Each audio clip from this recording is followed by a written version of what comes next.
All right, here we go. Boom. Welcome to the Rebel Alliance Briefing Room Podcast. We are here to podcast about anything and everything Star Wars with you. Please visit our website where you can play current and past episodes. That's https://RABR KyleJohansson.us. That's KAILEJOHANSEN.US. On the left-hand side is a navigation menu. You can use this to learn how to load the Rebel Alliance Briefing Room podcast on your Android or Apple phone and tablet. And we have direct links to our podcast on Apple and Google Podcasts. Please participate by connecting to our social media, answering questions of the week, or submitting feedback directly from the site. Again, all of these are available at the Rebel Alliance Briefing Room website at RABR.KAILEJOHANSEN.US. And now, it's time to talk Star Wars. Whee! I'm John Johansson, and this is Andrew Scott Sutton. Say hello. Hello. Hi. We were gonna have Rick on, but he is no, he just sent a message, Scott. You should see it. Let me show you what he said. He said, "Hell no, you guys are too wild." Nope, he said that he walked in and the wife had unplugged the dryer because it stopped working. So now he's got to figure out what to do with the dryer. This is the picture he sent. She pressed the reset. Yeah, I don't know. He's gonna have to figure all that out, I guess. God, these women keep touching shit. No, if they just not do anything, jeez. All right, stop that. Come on, let's go. I'm hungry. I'm working on it. Jeez. All right. So, well, you're gonna be here a while. We got 3 episodes to go through. Bitch, let's go. Let's go. All right. So today we're reviewing Star Wars: The Bad Batch Season 2, Episode 15, which is called The Summit. The what's his name? Summit. Oh, Governor Tarkin, Admiral Tarkin. I thought his it was summit. A summit because it was kind of on a mountain, in the cave. No. It's just a getting together of people. But yeah, I mean, that's true too. All right, so we don't have any news today, so we're not going to do that. But I'm going to push this button just the news because I can. Then we push this one. That means we're going to talk about the episode, and you're going to be spoiled. So go watch it if you have it. The director of this episode was Nate Vllanueva. Writer was Matt Michnovetz. He was also the story editor, and of course, the music was scored by Kevin Kinner, who has done all the music for Bad Batch. In the cast, we had, of course, our Clone Force 99 and Barton Coburn, which is one of the guys at the table, was all done by D. Bradley Baker. Dr. Royce Hemlock was done by Jimmi Simpson. Governor Tarkin and one of those shock troopers that had the blue visor was done by Stephen Stanton. We had Emerie Karr in this episode by Keisha Castle-Hughes. There was a fighter pilot. Andy Allo was one of the guys. Hurst Romodi was at the table. He was done by Andy DeLortour. There's an Imperial technician. And Saw Gerrera were both voiced by Andrew Kishino. Lieutenant Maylur, who was at the table, and a Stormtrooper were both voiced by Alain. We had Orson Krennic there, which that's one of the first times we've seen him in animated. And the guy who played him in the movies was the voice actor. It was Ben Mendelsohn. Mendelsohn. And of course, this episode we had Phee Genoa. Who was that? Wanda Sykes? Yeah. Yeah, so she was she was foreshadowing what was going to happen in the next episode. And because of that, we're going to play a commercial so we can not think about it. Hey, you over there. Are you a trooper? Is your armor always dirty? When do you find time to clean it? Did rebel scum scratch and damage it? Does your helmet communications keep acting up? Stop by Aaron's Armor Sparkalorium. Before 1500 hours, we will wash, clean, and sanitize your armor for the next day pickup. Our patented galactically ancient 1500 hours. That's 3 p.m. will have your armor sparkling just like a new Cerealian Y1300 freighter just off the assembly line. You will be the envy of all your friends and coworkers, from the castles on Lothal to the politicians on Coruscant to the environmentalists on Endor. For your next day service, stop by Aaron's Armor Sparkalorium. We are located in Tatooine's Mos Eisley Space, directly across from Hangar 35. We will also repair and sell most parts at the best rates in the known galaxy. All services guaranteed and licensed by the Emperor himself to last a lifetime. Only at Aaron's Armor Sparkalorium. Credits only. Helmets and boots services are extra. Extra. Yeah, so like that's right across from Pelly's. Aaron's is right across the street. Okay, so again, it's Bad Batch season. Work in that corner. Yeah, it's probably a pretty busy corner. We've got Juan's Cantina over there. We've got Aaron's. We've got she's right in the right place for Taco Tuesday. Some little shop that sells dome armor, and we've got Pelly's right there. All right, so Bad Batch season 2, episode 15, The Summit. Originally aired on March 29th, was only 28 minutes long. So what that means is it's time to grab your favorite beverage, pull up a chair, and join us in the Rebel Alliance briefing room.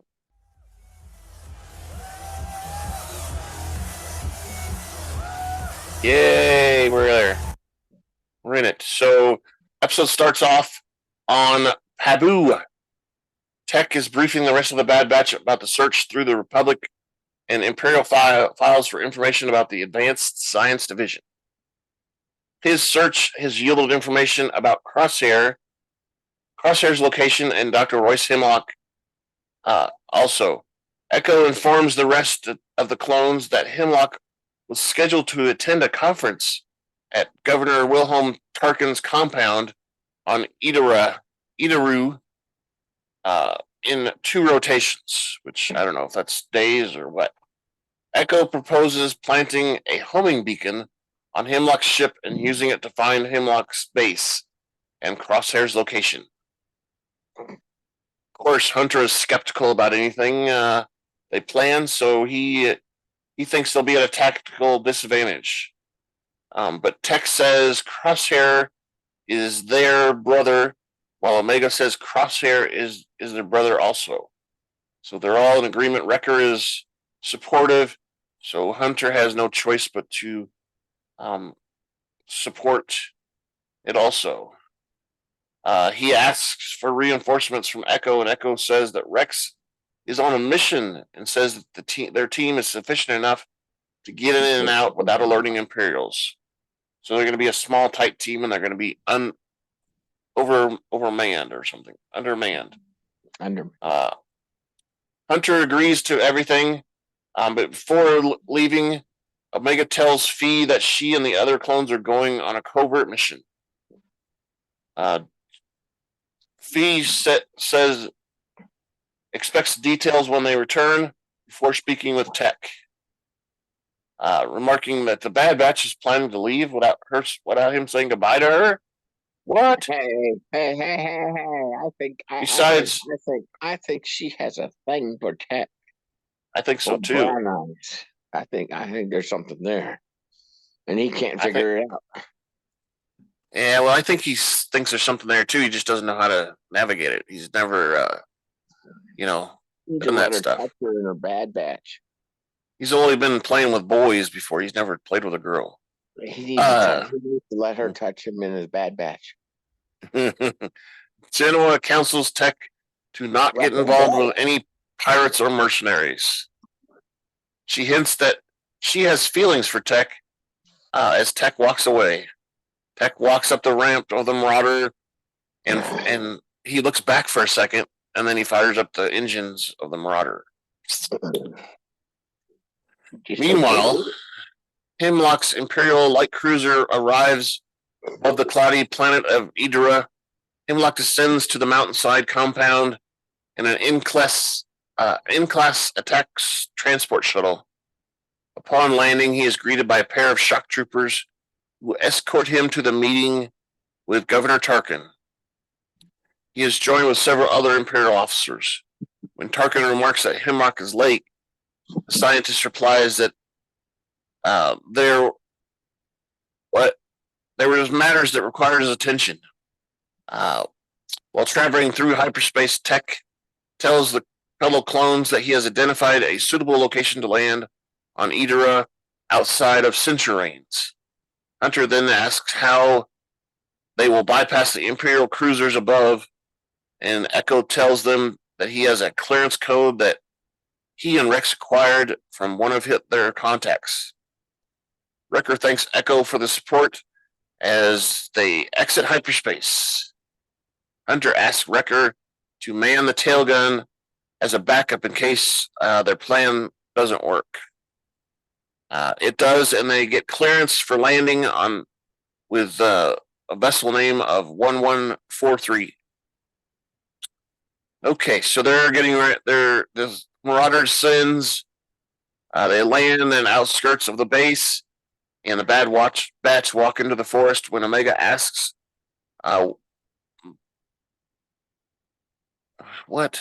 Why are they making a sidewind breach?" With Tech adds, "Worked on Raxus." Echo responds that approach won't work here because the Empire has revised security protocols following their earlier heists.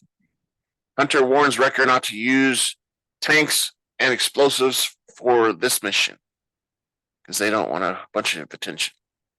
They approach a sensor near the rail that leads to Tarkin's mountainside camp. Echo and the Bad Batch study the compound fortifications from afar. Echo notes that the compound is heavily fortified, but they could infiltrate the facility from the rail line. The tech says that he can detect the sensor platform and turn it off for about 30 seconds so that they can board the rail car. But warns they have to be exactly precise. Tech uses the grappling cable to reach the sensor platform, and he opens the control panel and temporarily disables the sensor, which causes Imperial technicians to detect the malfunction in sensor 38-11. The lieutenant orders his men to recycle the feed. With the sensors down, the Bad Batch use the grappling cables to hitch to a ride to the carriage. Meanwhile, the Imperial officers order his technicians to run a system diagnostic.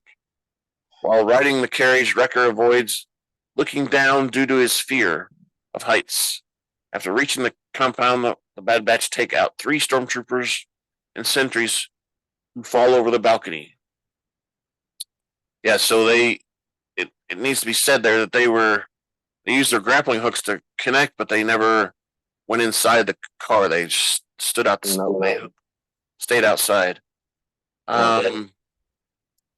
Now we're going inside Tarkin's conference room, and Hurst Romodi is advocating that a phased, widespread deployment of stormtroopers are needed to ensure a secure military presence across all sectors. And Tarkin disagrees.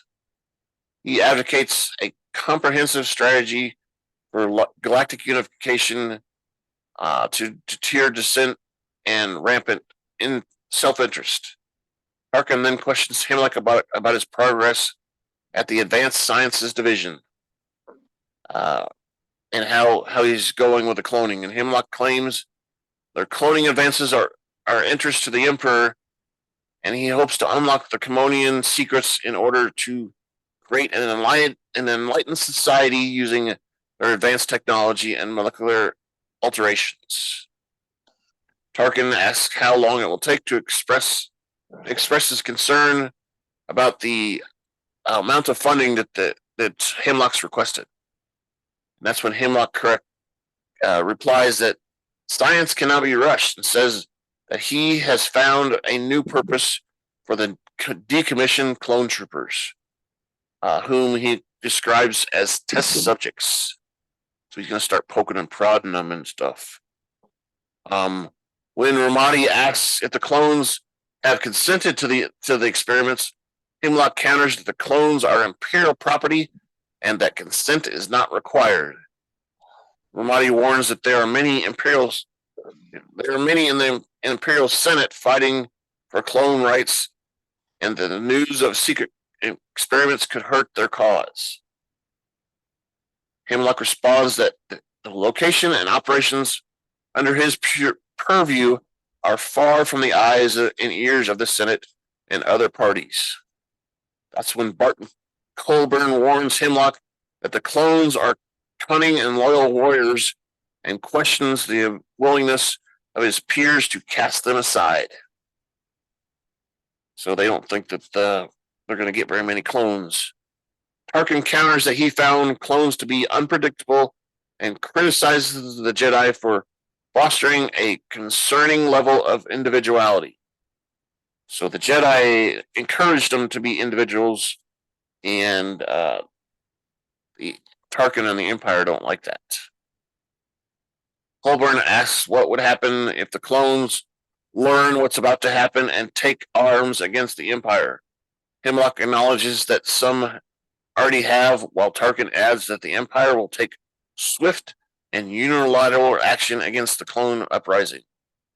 Tarkin then asks Orson Krennic about Project Stardust, which is the project we heard about in Rogue One, remember? Mm-hmm.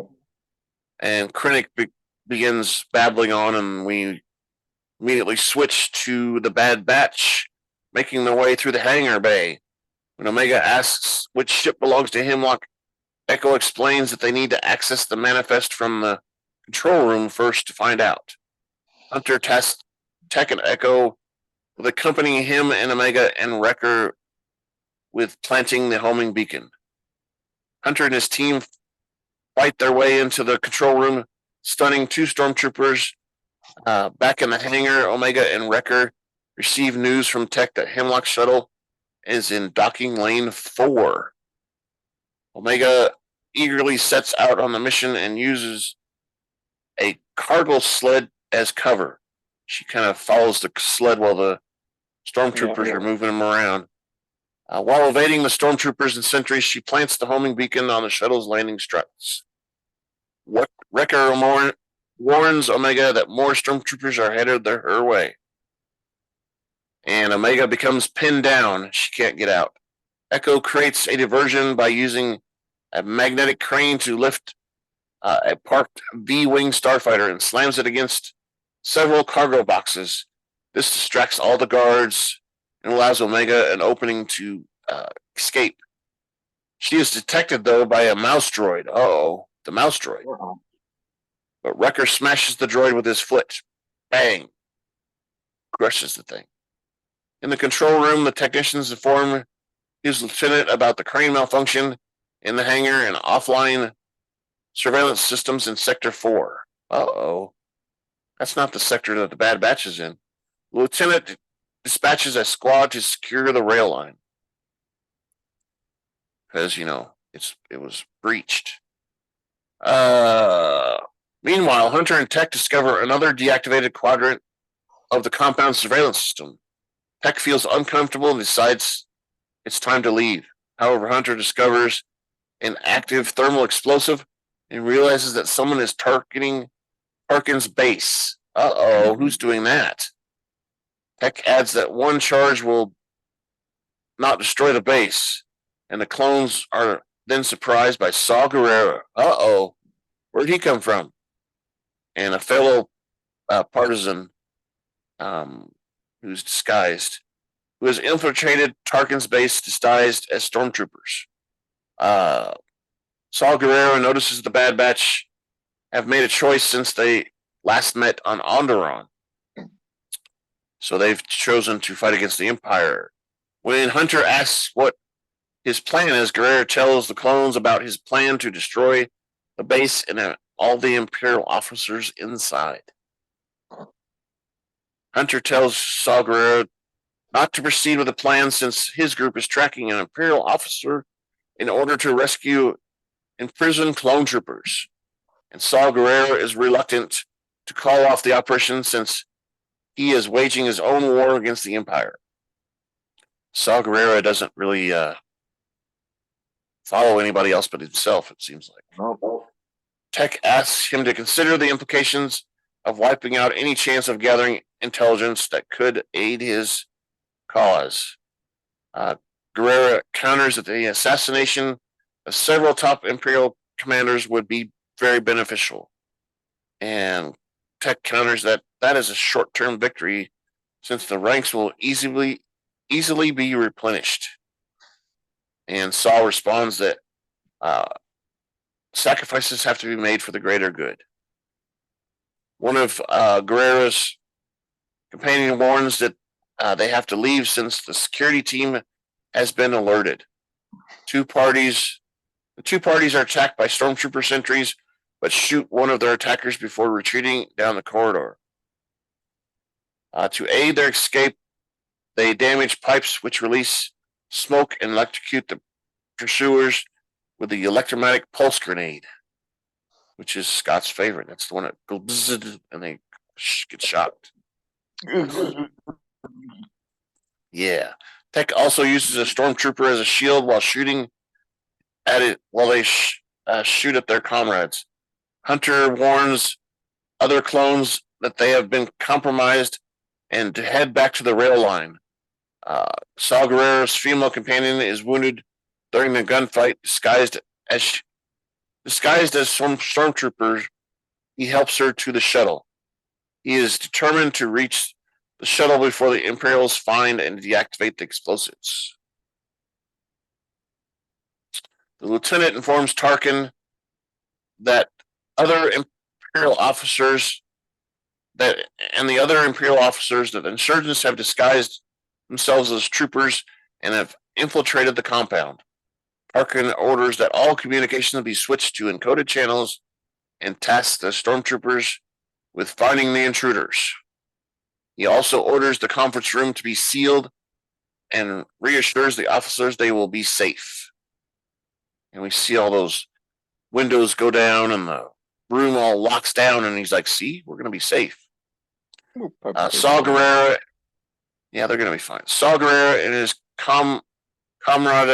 comrades sneak past stormtroopers while Hunter and Tech are chased by multiple other stormtroopers.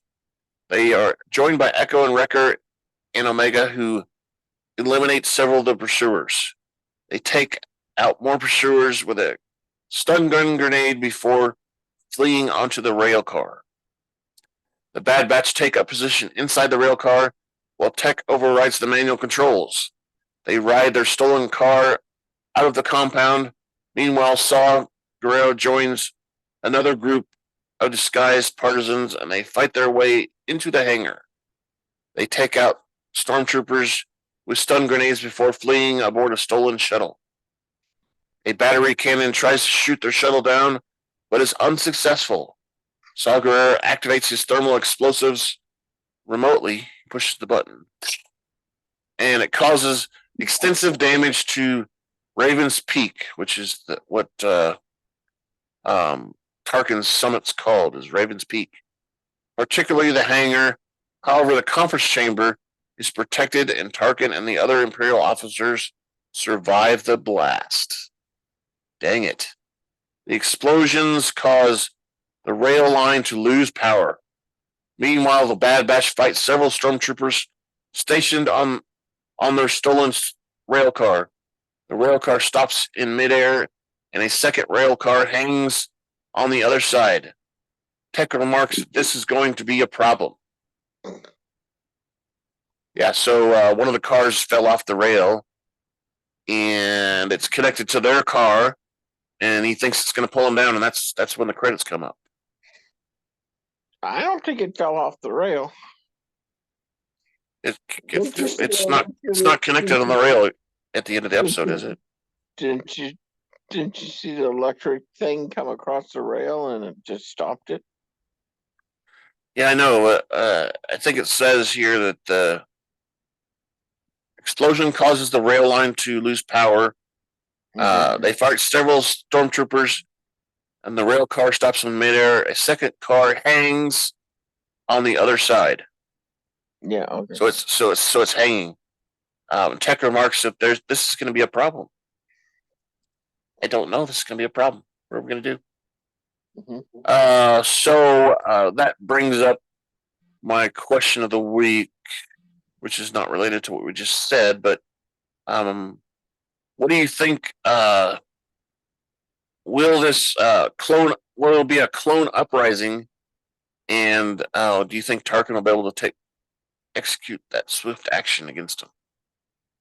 You think the clones are going to uprise and try to fight the Empire?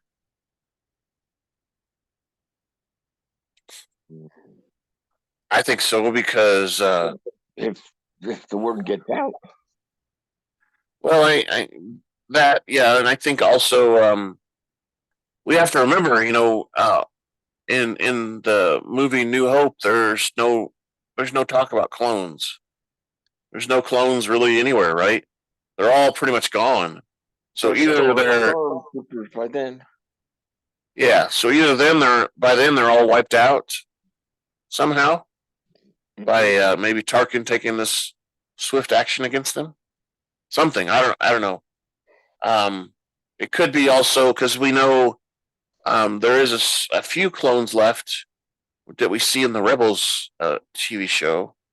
The Rex is there, and I think a couple other guys are there. But they're like the last clone troopers that we have ever seen. In this timeline, I think, because those guys were found after Return of the Jedi. Those clones, Rex, and they lived out in the middle of the desert in their little machine or whatever they were living in. So let's go on from there. That's our question. We want to do this. Feedback at KyleJohansson.us. That's feedback, KyleJohansen.us. That's right. So you can send us email feedback to that address, feedback at KyleJohansson.us. We also have a link on the left-hand side of the website. Over there, that will give you a form to fill out. You just submit it and it'll go to us. We'll have the question of the week up on the site too, on the left side. And once you answer the question and submit that, there'll be an option to leave a comment. You can comment on your question or anything about the episode. We're also on Twitter at super_duper_pod. You can send us a message there. And of course, on YouTube and Spotify, we have videos, and both of those now allow comments on the videos and audios. When we have everything from this Bad Batch and Mandalorian are on video on Spotify, and of course, every video we've done is on YouTube. So we need your feedback because Scott's red sweatshirt is driving us is up there. So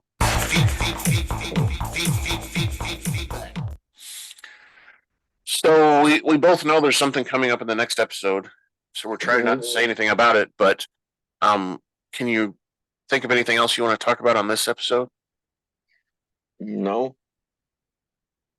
Because there's some big stuff coming, and then it's hard to focus on this episode at all because of what's coming. It's stupid. Yep, Sid. Fucking traitor. Sid causes problems, and I mean, we knew that was going to happen, but there's all kinds of fun stuff going on in the next episode. So let's go ahead and end this episode, so we can start the next one. Thank you for listening to the Rebel Alliance Briefing Room podcast. Please visit our website where you can play current and past episodes. That's https://RABR KyleJohansson.us. That's RABR.KyleJohansson.us. On the left-hand side is a navigation menu. You can use this to learn how to load the Rebel Alliance Briefing Room podcast on your Android or Apple phone and tablet. And we have direct links to our podcast on Apple and Google Podcasts. Please participate by connecting to our social media, answering questions of the week, or submitting feedback directly from the site. Again, all of these are available at the Rebel Alliance Briefing Room website at RABR.KyleJohansson.us. This podcast in no way is approved, sponsored, or owned by Lucasfilms Ltd., Disney, Disney Plus, or any of its subsidiaries. All opinions are solely owned by Kyle and or Scott and in no way express the views or opinions of their past or present employers. Views and opinions are not supported or restricted by Lucasfilms Ltd., Disney, Disney Plus, or any of its subsidiaries. Any rebroadcast, reproduction, or any or other use of this podcast and its affiliate sites without consent of Super Duper Podcast Network and its host is prohibited. I am Kyle Johansson, and this is Andrew Scott Sutton. Say goodbye now. Goodbye. Hello. Hello. Oh, what? Oh, goodbye. Hello. No, I can't hear you. Hello? Hello? Yes. So